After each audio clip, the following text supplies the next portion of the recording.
اے اسلام کی شہزادیوں، السلام علیکم۔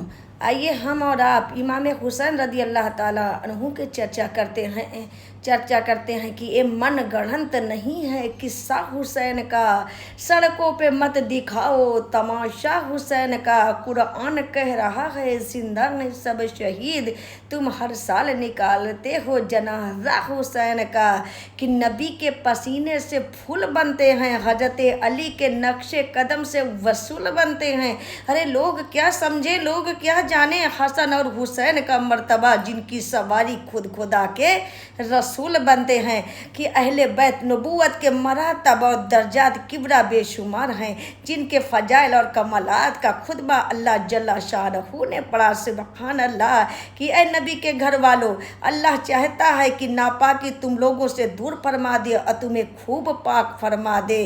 مطلب یہ ہوا کہ پروردگار عالم نبی کے اہل بیت کو اخلاقی برائیوں سے پاک فرما دیا، کہ ترمذی شریف کی حدیث ہے کہ حسن اور حسین جنتی جوانوں کے سردار ہیں، اور جو جنتی جوانوں کا سردار ہوگا وہ خود جنتی ہوگا۔ گویا دوسرے لفظوں میں یہ کہیے کہ حسن اور حسین خود جنتی ہے، ان کے صدقے میں دوسرے لوگ بھی جنتی ہوں گے۔ سبحان اللہ۔ اس حدیث سے رسول کی شفاعت کا اندازہ لگائیے کہ کہیں سے زکوٰۃ کی کھجوریں آئی تھی، حسین رضی اللہ تعالیٰ عنہ نے ایک کھجور اٹھائی اور منہ میں ڈال لی۔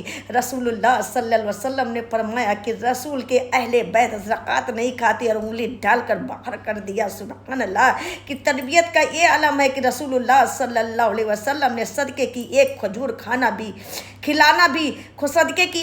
کھلانا بھی گوارا نہیں فرمایا۔ سرور کونین صلی اللہ علیہ وسلم فاطمہ الزہرا کے گھر کے قریب سے گزر رہے تھے، اسی مابین حسین کے رونے کی آواز آئی۔ میرے نبی صلی اللہ علیہ وسلم بے قرار ہو گئے، بے چین ہو گئے۔ بیٹی کو آواز دے کر فرمایا، فاطمہ کیا تمہیں نہیں جانتی ہو، فاطمہ کیا تم نہیں جانتی ہو کہ حسین کے رونے سے مجھے کتنی تکلیف ہوتی ہے؟ اللہ اللہ، قربان جائیے ارشاد مصطفیٰ صلی اللہ علیہ وآلہ وسلم پر کہ جب حسین کے رونے سے میرے نبی بے قرار ہو سکتے ہیں، رسول اللہ صلی اللہ علیہ وسلم کو تکلیف ہو سکتی ہے، تو اس وقت میرے نبی کو کتنی تکلیف ہوئی ہوگی جب میدان کارزار میں حسین کے مقدس خلقوم پر چھری رکھ دی گئی ہوگی۔ 3 دن کے بھوکے پیاسے حسین کو تیروں سے چھلنی کیا ہوگا، عین حالت نماز میں سجدہ کرتے ہوئے امام حسین کو شہید کیا گیا ہوگا۔ روایت حدیث کی روشنی میں حضرت حسین کا مقام سمجھا رہی ہوں، سنتے رہیے، سر دھنتے رہیے اور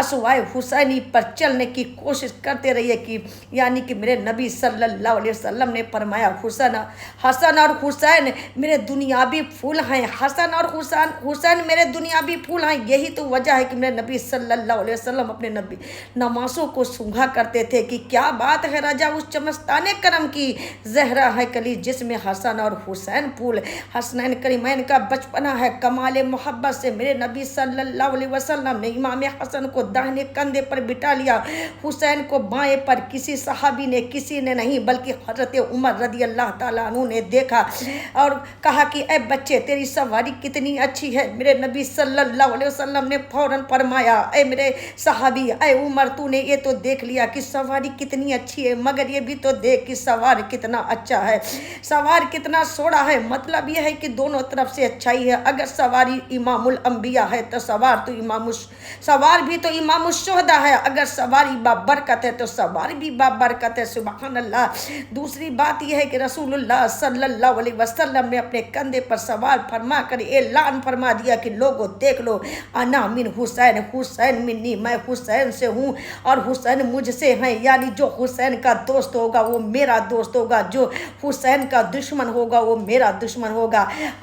آخرکار دونوں بچے اصرار کرتے ہیں، نانا جان یا رسول اللہ ہمیں لگام چاہیے۔ میرے نبی نے اپنے کیسوں مبارک کو تھما دیا۔ آپ کہیں گے بچوں کی بات تھی، بچے اس طرح کے مطالبات کرتے ہیں، لیکن میں کہتی ہوں کہ کسی اور کی بات ہوتی تھی اتفاق سے مبنی کر لی جاتی، مگر یہ میرے نبی صلی اللہ علیہ وسلم کی بات تھی، رسول اعظم کی بات تھی، امام الانبیاء کی بات تھی۔